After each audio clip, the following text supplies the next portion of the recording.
ಪ್ರಪಂಚದಲ್ಲಿ ಎಷ್ಟೋ ಬುದ್ಧಿಶಾಲಿಗಳು ಇದ್ದಾರೆ, ಆದರೆ ಅವರ ಕಾರ್ಯವೈಖರಿಯನ್ನು ನೋಡಿದರೆ ಬುದ್ಧಿಶಾಲಿಗಳಿಗೂ ಮತ್ತು ಸಾಧಾರಣ ವ್ಯಕ್ತಿಗಳಿಗೂ ತುಂಬಾನೇ ವ್ಯತ್ಯಾಸ ಇರುತ್ತೆ. ವಿಶ್ವದಲ್ಲಿ ಅದೆಷ್ಟೋ ವಿಜ್ಞಾನಿಗಳಿದ್ದಾರೆ, ಆದರೆ ಅವರ ಮೆದುಳು ಬೇರೆಯವರ ಮೆದುಳಿಗಿಂತ ಹೇಗೆ ಭಿನ್ನವಾಗಿರ್ತದೆ. ಇದನ್ನು ರಿಸರ್ಚ್ ಮಾಡಲೆಂದೇ ಆಲ್ಬರ್ಟ್ ಐನ್ಸ್ಟೀನ್ ರವರ ಬ್ರೈನ್ ಅನ್ನು ಬಳಸ್ಕೊಳ್ತಾರೆ. ಇವರು 1955ರಲ್ಲಿ ಮರಣ ಹೊಂದಿದ ನಂತರ ಯಾರಿಗೂ ತಿಳಿಯದ ಹಾಗೆ ಮೆದುಳನ್ನು ಹೊರತೆಗೆಯಲಾಗುತ್ತದೆ.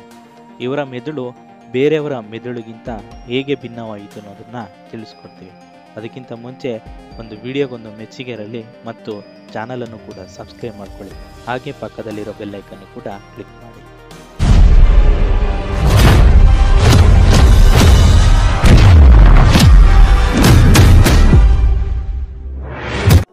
ಸ್ನೇಹಿತರೆ, ಒಬ್ಬ ಸಾಧಾರಣ ವ್ಯಕ್ತಿ ಸತ್ತು ಹೋದರೆ ಅವನ ಕಣ್ಣುಗಳನ್ನು ತೆಗೆಯಲಾಗುತ್ತದೆ ಅಥವಾ ದಾನದ ರೂಪವಾಗಿ ಪಡೆಯಲಾಗುತ್ತದೆ. ಆದರೆ ಇಲ್ಲಿ ಒಬ್ಬ ವಿಜ್ಞಾನಿ ಸತ್ತರೆ ಅವರ ಕಾರ್ಯವೈಖರಿಯ ಬಗ್ಗೆ ತಿಳಿದುಕೊಳ್ಳಲು ಅವರ ಮೆದುಳನ್ನು ತೆಗೆದಿದ್ದಾರೆ. ಅದೇ ಆಲ್ಬರ್ಟ್ ಐನ್ಸ್ಟೀನ್ ರವರ ಮೆದುಳು.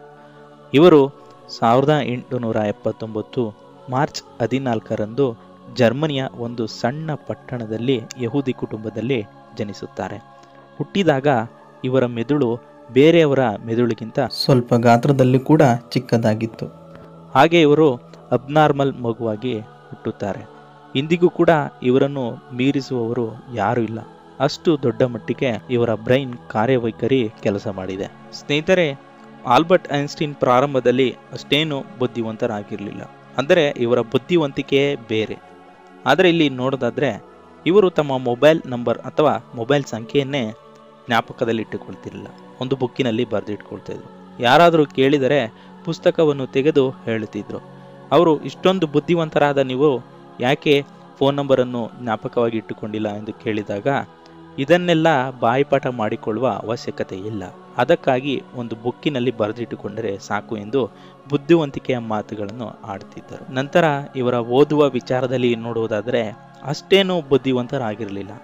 ನಾವು ಮೊದಲೇ ಹೇಳಿದಂತೆ ಇವರ ಬುದ್ಧಿವಂತಿಕೆನೇ ಬೇರೆ ಥರ ಇತ್ತು. ಇವರು ಎಲ್ಲದರಲ್ಲೂ ಫೇಲ್ ಆಗುತ್ತಿದ್ರು. ಇವರಿಗೆ ಅಚ್ಚುಮೆಚ್ಚಿನ ವಿಷಯಗಳು ಅಂದರೆ ಸೈನ್ಸ್ ಮತ್ತು ಮ್ಯಾಥಮೆಟಿಕ್ಸ್. ಇದರಲ್ಲೇ ಇವರು ಜಾಸ್ತಿ ಪ್ರವೀಣರಾಗಿದ್ದರು.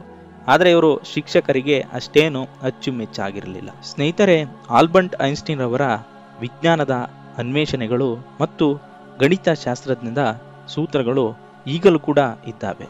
ಇವು ಇಲ್ಲದಿದ್ದರೆ ಇವರ ಕೊಡುಗೆ ಇರ್ತಿರಲಿಲ್ಲ.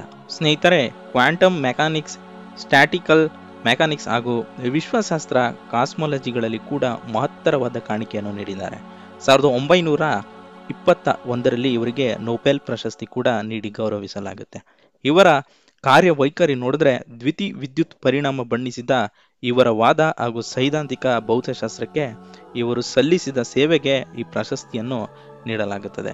ಅದರಲ್ಲೂ ಕೂಡ ನೊಬೆಲ್ ಪ್ರಶಸ್ತಿ ಅಂದರೆ ಈ ಒಂದು ವಿಜ್ಞಾನ ಕ್ಷೇತ್ರದಲ್ಲಿ ಸಾಧನೆ ಮಾಡಿರೋರಿಗೆ ನೀಡ್ತಾರೆ. ವೀಕ್ಷಕರೇ, ಐಸಾಕ್ ನ್ಯೂಟನ್ ಮಂಡಿಸಿದ ಒಂದು ಸಿದ್ಧಾಂತವನ್ನು ಇವರು ಉತ್ತಮಪಡಿಸುವಲ್ಲಿ ಯಶಸ್ವಿ ಕೂಡ ಆಗ್ತಾರೆ. ನಂತರ ಇವರಿಗೆ ಭೌತಶಾಸ್ತ್ರೀಯ ಸಂಶೋಧನೆಯಲ್ಲಿ ಅಥವಾ ಜಗತ್ತಿನಲ್ಲಿ ಒಂದು ಮಹತ್ವದ ಮೈಲುಗಲ್ಲು ಸ್ಥಾಪಿಸೋಕ್ಕೆ ಒಂದು ಯಶಸ್ವಿ ಕೂಡ ಪಡೀತಾರೆ. ನಂತರ ಇವರಿಗೆ ಹೆಚ್ಚಾಗಿ ಭೌತಶಾಸ್ತ್ರದ ಕಡೆ ಒಲವು ಬರುತ್ತೆ. ಇವರ ಬುದ್ಧಿ ಮತ್ತು ಕಾರ್ಯತತ್ಪರತೆ ಮತ್ತು ಇವರ ಜ್ಞಾನ ನೋಡಿ ಹೊಸ ಲೋಕವನ್ನೇ ಅವರ ಮುಂದೆ ಈ ಒಂದು ಜ್ಞಾನ ತಂದಿಟ್ಟು ಬಿಡುತ್ತೆ. ನಂತರ ಆಲ್ಬರ್ಟ್ ಐನ್ಸ್ಟೀನ್ ರವರ ವೈವಾಹಿಕ ಜೀವನವನ್ನು ನೋಡೋದಾದರೆ ಇವರು 1903ರಲ್ಲಿ ಮಿಲೇವಾ ಮ್ಯಾರಿಕ್ ಎನ್ನುವ ಜರ್ಮನ್ ಹುಡುಗ ಜೊತೆ ಮದುವೆ ಆಗ್ತಾರೆ. ಇವರು ಮದುವೆ ಆದಾಗ ಹಾನ್ಸ್ ಮತ್ತು ಎಡ್ವರ್ಡ್ ಎನ್ನುವ 2 ಮಕ್ಕಳಿಗೆ ಜೀವನವನ್ನು ಕೂಡ ನೀಡ್ತಾರೆ. ಇವರು ಮಕ್ಕಳ ನಂತರ ಮತ್ತೆ ವೈವಾಹಿಕ ಜೀವನದಲ್ಲಿ ಮತ್ತೆ ವಿಚ್ಛೇದನ ಪಡೆಯುತ್ತಾರೆ. ಈ ವಿಚ್ಛೇದನದ ನಂತರ 1919ರಲ್ಲಿ ಎಲಿಯಾ ಲೋವೆಂಥಾಲ್ ಎನ್ನುವ ಮಹಿಳೆ ಜೊತೆ ಮದುವೆ ಆಗ್ತಾರೆ. ನಂತರ ಐನ್ಸ್ಟೀನ್ ಹೇಳಿದಂತೆ ಅವರ ಬಾಳಿನಲ್ಲಿ ಸಮರಸ ಹೊಂದಿಸಿದ ಎಲಿಯಾ ಕಾಯಿಲೆಯಿಂದ ಬಳಲಿ ಅವರು ಕೂಡ 1936ರಲ್ಲಿ ಅಸುನೀಗ್ತಾರೆ. ನಂತರ ಇವರ ಜೀವನದಲ್ಲಿ ಒಂದು ಅವಿಸ್ಮರಣೀಯ ಘಟನೆ ಒಂದು ನಡೆದೇ ಬಿಡುತ್ತೆ. ಅದು 42ನೇ ವಯಸ್ಸಿನಲ್ಲಿ ಐನ್ಸ್ಟೀನ್ ಅವರಿಗೆ ಫೋಟೋ ಎಲೆಕ್ಟ್ರಿಕಲ್ ಎಫೆಕ್ಟ್ ಅಂದರೆ ದ್ವಿತಿ ವಿದ್ಯುತ್ ಪರಿಣಾಮ ಎನ್ನುವ ಮಹಾ ಪ್ರಬಂಧವನ್ನು ಮಂಡಿಸಿದ್ದಕ್ಕೆ ನೊಬೆಲ್ ಪ್ರಶಸ್ತಿ ಸಿಗುತ್ತೆ. ಅದರಿಂದ ಬಂದ ಹಣವೆಲ್ಲ ತನ್ನ ಮೊದಲ ಹೆಂಡತಿಯ ವಿವಾಹ ವಿಚ್ಛೇದನದ ಪರಿಹಾರ ಧನವಾಗಿ ಪೂರ್ತಿಯಾಗಿ ವ್ಯಯವಾಗಿ ಹೋಗಿಬಿಡುತ್ತದೆ. ಮತ್ತೆ ಅಲ್ಲಿ 1921ರಲ್ಲಿ ಜರ್ಮನಿಯ ಯಹೂದ್ಯರಿಗೆ ಸಾಕಷ್ಟು ಹಿಟ್ಲರ್ ಕಿರುಕುಳವನ್ನು ಕೊಡ್ತಾ ಇರ್ತಾನೆ. ಇದರ ಫಲವಾಗಿ ಅವರು ಮತ್ತೆ 1921ರಲ್ಲಿ ಪ್ರಥಮವಾಗಿ ನ್ಯೂಯಾರ್ಕ್ಗೆ ಭೇಟಿ ಕೊಡ್ತಾರೆ. ಅಲ್ಲಿ ಒಂದು ಮನೆಯನ್ನು ಖರೀದಿಸಿ 1940ರಲ್ಲಿ ಅಮೇರಿಕದ ಪರ್ವತ ಪಡೆದು ತಮ್ಮ ವೃತ್ತಿ ಜೀವನವನ್ನು ಅರ್ಧ ಭಾಗವನ್ನು ಅಲ್ಲೇ ಕಳೀತಾರೆ.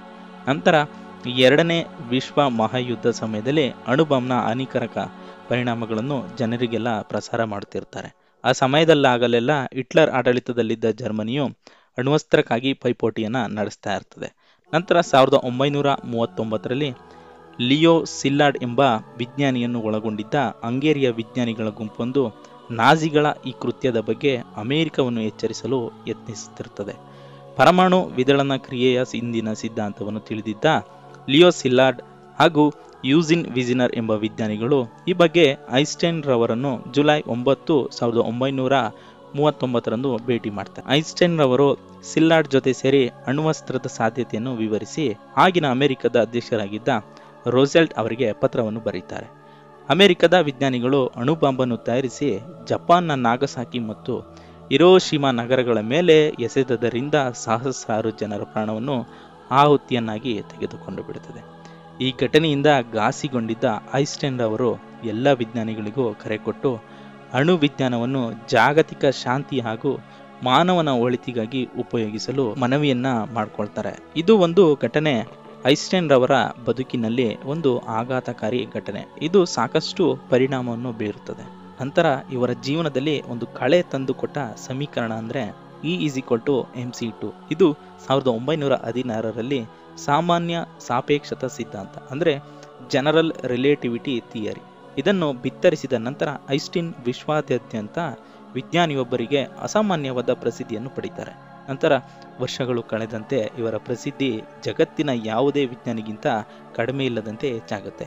ನಂತರ ಜಗತ್ತಿನ ಅತಿ ದೊಡ್ಡ ಮೇಧಾವಿಯಾಗಿ ಚಿರಪರಿಚಿತರಾಗ್ತಾರೆ. ಇಂದಿಗೂ ಭೌತಶಾಸ್ತ್ರ ಕ್ಷೇತ್ರದಲ್ಲಿ ಐನ್ಸ್ಟೈನ್ ಅವರು ಮಾಡಿರುವ ಸಂಶೋಧನೆಗಳಿಂದ ಅವರನ್ನು ಭೌತಶಾಸ್ತ್ರದ ಜನಕ ಎಂದು ವಿಜ್ಞಾನಿಗಳು ಗೌರವಿಸ್ತಾರೆ. ಅವರನ್ನು ಗೌರವಿಸುವ ಸಲುವಾಗಿ ಮೂಲ ವಸ್ತುವೊಂದಕ್ಕೆ ಐನ್ಸ್ಟೈನಿಯನ್ ಎಂದು ಹೆಸರಿಡಲಾಗುತ್ತದೆ. ನಂತರ ಅಲ್ಲಿಂದ ಸಾಕಷ್ಟು ಅಪಾರವಾದ ಭೌತಶಾಸ್ತ್ರಜ್ಞದ ಅಥವಾ ಈ ಒಂದು ವಿಜ್ಞಾನದ ಸಂಶೋಧನೆಯಲ್ಲಿ ತೊಡಗುತ್ತಾರೆ.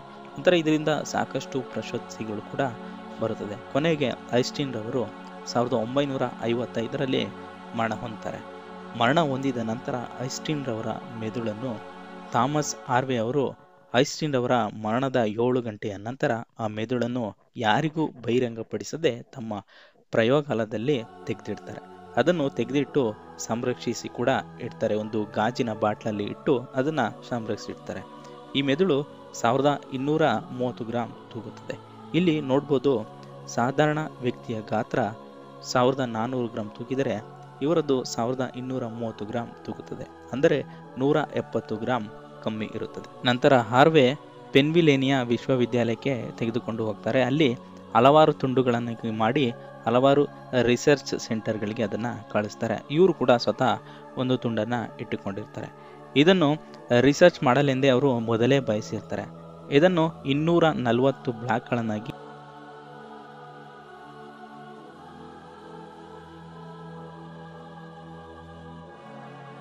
ತುಂಡು ಮಾಡಿ ಅದನ್ನು ಸೂಕ್ಷ್ಮದರ್ಶಕದಲ್ಲಿ ಅದನ್ನು ವೀಕ್ಷಣೆಯನ್ನ ಮಾಡ್ತಾರೆ. ಆದರೆ ಇದು ಬೇರೆ ಸಾಧಾರಣ ಮನುಷ್ಯರ ಮೆದುಳಿಗಿಂತ 17% ನ್ಯೂರಾನ್ಗಳನ್ನು ಹೆಚ್ಚು ಹೊಂದಿತ್ತು ಎಂದು ಹೇಳಲಾಗುತ್ತಿದೆ. ನಂತರ ಐನ್ಸ್ಟೈನ್ಗೆ 2 ಗೋಳಾರ್ಧದಲ್ಲಿ ಪ್ಯಾರಿಯೆಟಲ್ ಅಪರ್ಕ್ಯುಲಮ್ ಇಲ್ಲ ಎಂದು ಹಾರ್ವೆ ಅವರು ವರದಿಯನ್ನು ಮಾಡ್ತಾರೆ. ನಂತರ ಇದೊಂದು ವಿವಾದಕ್ಕೆ ಸಂಶೋಧನೆಯಲ್ಲಿ ಈಡಾಗ್ತದೆ. ನಂತರ ಮೆದುಳಿನ ಛಾಯಾಚಿತ್ರಗಳನ್ನು ನೋಡಿದ ನಂತರ ಸಿಲ್ವಿಯನ್ ಬಿರುಕು ಇದರಲ್ಲಿ ತೋರಿಸ್ತದೆ. ನಂತರ ಇದನ್ನು 1999ರಲ್ಲಿ ಸಂಶೋಧನೆಯನ್ನು ಅಥವಾ ಇದನ್ನು ರಿಸರ್ಚ್ ಮಾಡಲಾಗುತ್ತದೆ. ಈ ರಿಸರ್ಚಿನ ವೇಳೆಯಲ್ಲಿ ಅಸಾಮಾನ್ಯ ಮಿದುಳಿನ ಅಂಗರಚನಾ ಶಾಸ್ತ್ರ ಅಂದರೆ ಇದರಲ್ಲಿರುವ ಸಿಲ್ವಿಯನ್ ಬಿರುಕಿನ ಭಾಗವು ಕಾಣೆಯಾಗಿರುತ್ತದೆ. ಇದರಿಂದ ಐನ್ಸ್ಟೈನ್ ರವರು ಸ್ವತಃ ಮೌಖಿಕವಾಗಿ ಯೋಚನೆ ಮಾಡುವುದನ್ನು ಬಿಟ್ಟು ಕಣ್ಣಿಗೆ ಕಾಣುವಂತ ಅಂದರೆ ದೃಷ್ಟಿಗೋಚರವಾಗಿ ಯೋಚಿಸಿದೆ ಜಾಸ್ತಿ ಎಂದು ಹೇಳಲಾಗಿದೆ. ನಂತರ ಐನ್ಸ್ಟೈನ್ ಸಾಯುವಾಗ 76 ವರ್ಷದವರಾಗಿದ್ದು. ಈ ರಿಸರ್ಚ್ನ ಪ್ರಕಾರ ಅವರಿಗೆ ತಿಳಿದಿದ್ದು ಏನೆಂದರೆ ಅವರಿಗೆ 76 ವರ್ಷ ಆಗಿದ್ದರೆ ಅವರ ಮೆದುಳು ಮಾತ್ರ 20 ವರ್ಷ ಕಿರಿಯ ವಯಸ್ಸಿನಂತೆ ಕೆಲಸ ಮಾಡುತ್ತಿತ್ತು ಎಂದು ಹೇಳಲಾಗಿದೆ. ನಂತರ 11 ಪ್ರಭಾವಿ ಪುರುಷರು ಈ ಮೆದುಳನ್ನು ರಿಸರ್ಚ್ ಮಾಡ್ತಾರೆ. ಇದು ರಿಸರ್ಚ್ ಮಾಡಿದ ನಂತರ ಹೇಳ್ತಾರೆ ಇವರು ನರವೈಜ್ಞಾನಿಕವಾಗಿ ಸಂಬಂಧಿಸಿದ ಕಾಯಿಲೆಯಿಂದ ಸಾವನ್ನಪ್ಪಿದ್ದಾರೆ ಎಂದು ತಿಳಿಸಲಾಗಿದೆ. ನಂತರ ಇವರ IQ ಸ್ಕೋರ್ ನೋಡೋದಾದ್ರೆ ಸಾಮಾನ್ಯ ವ್ಯಕ್ತಿಗೆ 85ರಿಂದ 115 ಸ್ಮಾಲ್ ಫ್ರಾಕ್ಷನ್ IQ ಸ್ಕೋರ್ಗಳು ಇರ್ತವೆ. ಆದರೆ ಐನ್ಸ್ಟೀನ್ ರವರಿಗೆ 160ರಿಂದ 180ರವರೆಗೆ IQ ಸ್ಕೋರ್ ಇತ್ತು ಎಂದು ಹೇಳಲಾಗಿದೆ. ಈಗಲೂ ಕೂಡ ಇವರ ಬ್ರೈನ್ ಮ್ಯೂಸಿಯಂನಲ್ಲಿ ಇದೆ. ಕೊನೆ ಗಳಿಗೆಯಲ್ಲಿ ಇವರು ರಕ್ತನಾಳಗಳ ತೊಂದರೆಯಿಂದಾಗಿ ಸಾವನ್ನಪ್ಪಿದ್ದಾರೆ ಎಂದು ತಿಳಿಸಲಾಗಿದೆ. ಈ ಒಂದು ಮಾಹಿತಿ ಇವರ ಜೀವನ ಚರಿತ್ರೆ ನಿಮಗೆ ಮೆಚ್ಚಿದ್ದರೆ ವಿಡಿಯೋಗೊಂದು ಲೈಕ್ ಮಾಡಿ, ಹಾಗೆ ನಮ್ಮ ಚಾನಲನ್ನು ಸಬ್ಸ್ಕ್ರೈಬ್ ಮಾಡ್ಕೊಳ್ಳಿ. Thank you for watching video.